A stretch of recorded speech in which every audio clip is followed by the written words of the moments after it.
कर्माबरोबर मनाचा मेळ पाहिजे. आपण याआधी बघितलं की भगवंतांनी अर्जुनाला सांगितलं आहे की तू तुझं स्वकर्म कर आणि युद्धाला तयार हो. कर्माबरोबर मनाचा मेळ पाहिजे.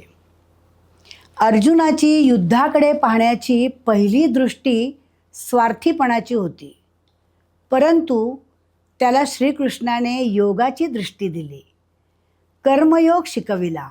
अर्जुना, अरे हे युद्ध स्वार्थाकरिता म्हणजे राज्य मिळविण्याकरिता आहे असं तू मानू नकोस. हे युद्ध समाजहिताकरिता आहे अशी दृष्टी ठेव. कर्मयोगात फलत्याग ही महत्त्वाची गोष्ट आहे, हे आपण पाहिलं. कर्मण्येवाधिकारस्ते मा फलेषु कदाचन मा कर्मफल हेतुर्भूर मा ते संगोस्त्व कर्मणी. म्हणजे कर्म करण्याचा अधिकार आहे, परंतु त्याचं फल काय मिळेल यावर आपला अधिकार नाही.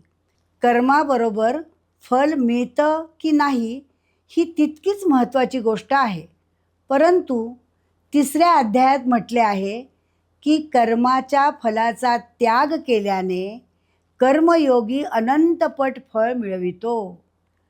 लक्ष्मी देवतेची एक गोष्ट आहे. लक्ष्मीचे स्वयंवर होते. सारे देव दानव स्वयंवरात आले होते. लक्ष्मीने आपला पण आधी जाहीर केला नव्हता आणि मग सभामंडपात लक्ष्मी आली आणि म्हणाली, ज्याला माझी इच्छा नसेल त्याला मी माळ घालणार आहे. आणि ते तर सारे लक्ष्मीसाठीच आले होते, पण लक्ष्मी मात्र निरीच्छ वर शोधित निघाली. शेष नागावर शांतपणे पहुडलेले श्री विष्णू तिला दिसले आणि विष्णूंच्या गळ्यात लक्ष्मीने पुष्पमाला घातली. न मागे तयाची रमा होय दासी. जेथे केवळ भगवंताचे प्रेम आहे तेथे तर भगवंताशी अभिन्न राहणारी लक्ष्मी भगवंताबरोबर येते, परंतु जेथे केवळ लक्ष्मीचीच इच्छा असते, म्हणजे फक्त संपत्ती मिळवण्याचीच इच्छा असते, तेथे लक्ष्मीबरोबर भगवानही येतील याची निश्चिती नसते. परंतु भगवंताच्या प्राप्तीबरोबर सत्कर्माची जोड पाहिजे, म्हणजे आपल्याला सत्कर्माचे फळ मिळेलच. आता कोणतेही कर्म करताना कर्माबरोबर मनाचा मेळ पाहिजे, मनाची साथ पाहिजे. हा जो मनाचा मेळ आहे तो जर नसेल, त्यात भावना नसेल, तर त्या कर्मालाही काही एक अर्थ नसतो. ज्याप्रमाणे तेल आणि वात यांच्या जोडीला ज्योत आली म्हणजे प्रकाश पडतो, दारू गोळ्याला बत्ती लावली म्हणजे स्फोट होतो आणि त्या दारूत शक्ती निर्माण होते. कर्माचंही तसंच आहे. कर्म करताना त्यात हृदयातील प्रेमभाव व भावनेचा ओलावा असेल तर त्या कर्मात सामर्थ्य निर्माण होतं. या संदर्भात एक छोटीशी गोष्ट आहे. एका नदीत एक कासवीण आणि तिचं पिलू असतं. असं म्हणतात की कासवीण आपल्या पिलाला दूध पाजित नाही, ती पिलाकडे नुसती पाहते. तिच्या त्या पाहण्यानेच म्हणजे तिच्या दृष्टीतूनच पिलाचं पोषण होत असतं. आता कासवीण आपल्या पिलाकडे रोज पाहत असे आणि पिलूही तिच्या डोळ्यांकडे पाही. तिच्या त्या पाहण्यानेच त्याचं पोट भरे. पण एक दिवस कासवीण एका कोळ्याच्या जाळ्यात सापडली. तो कोळी तिला घेऊन गेला. झाले. आता आई आली नाही म्हणून पिलाला रडू आले. ते भुकेने व्याकुळ झाले आणि इकडं तिकडे भटकू लागले. मग एका माशाने त्याला विचारले, अरे रडतोस काय? चल माझ्या आईकडे, ती तुला खायला देईल. मग पिलू म्हणाले, अरे मला खायला नको, माझी आई की नाही माझ्याकडे नुसती पाहते, त्यानेच माझं पोट भरतं. अच्छा हो का?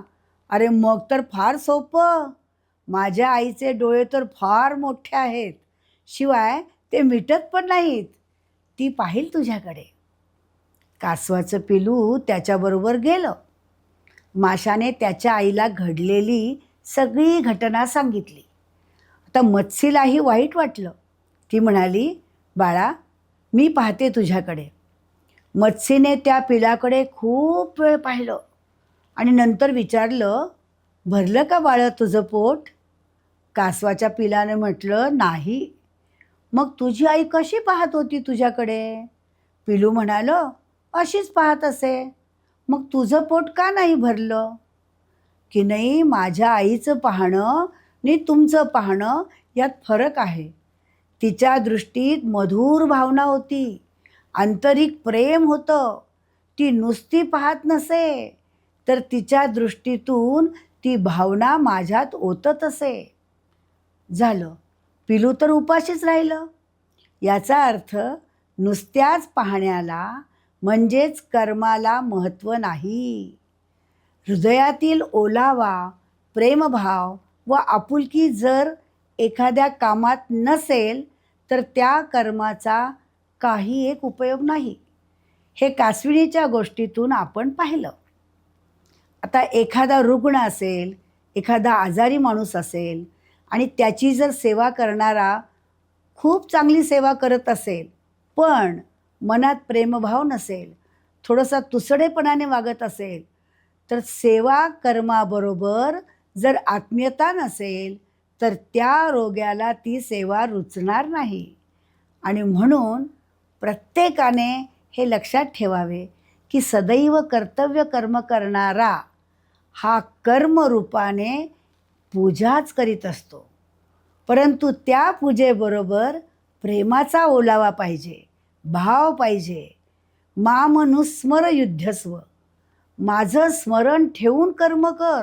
कर्म ही स्वयंपूजाच आहे, परंतु अंतरंगी भावना जिवंत पाहिजे.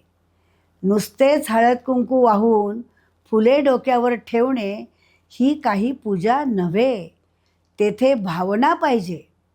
अर्थात डोक्यावर फुले ठेवणे हा पूजेचा एक प्रकार आणि सत्कर्माची पूजा करणे हा दुसरा प्रकार. परंतु दोन्ही ठिकाणी आंतरिक भावाचा ओलावा पाहिजे.